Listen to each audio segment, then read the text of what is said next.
சிம்ம லக்னக்காரர்களுக்கு என்ன மாதிரியான கிரக அமைப்புகள் வந்து ரொம்ப முக்கியம் மேம்?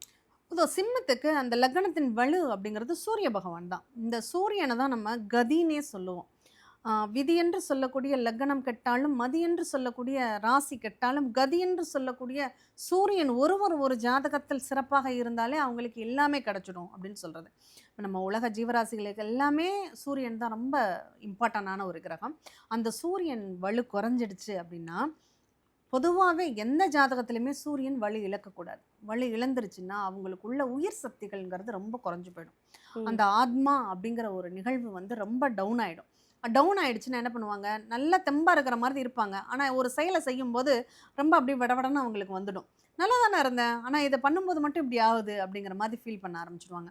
அப்ப அவங்களுடைய அந்த தன்மை, அந்த பலம் அப்படிங்கிறது குறையறதுனால, அந்த உயிர் சத்துங்கிறது குறையறதுனால என்ன ஆகும், அவங்களுக்கு எத எடுத்தாலுமே ஃபுல்ஃபில் பண்ண முடியாத ஒரு உணர்வை ஏற்படுத்துரும். இவங்க வந்து என்ன மாதிரியான வழிபாடுகள் செய்யணும்? வழிபாடுகள பொறுத்தளவுல சூரிய நமஸ்காரம் தான். மத்த எந்த கிரகத்திற்குமே இல்லாத ஒரு ஸ்பெஷல் அப்படின்னு சொன்னா, அது சூரிய சந்திரனுக்கு தான் உண்டு. அந்த கடகத்திற்கு சொல்லும்போதே, அவங்க பௌர்ணமி பூஜை பண்ணாங்கன்னா ரொம்ப சிறப்பா இருக்கும். இப்ப சிம்மத்துக்கு எடுத்துக்கும்போது, அவங்க தினம் அன்றாட வாழ்க்கையில சூரியன பார்த்து கையெடுத்து கும்பிடணும்.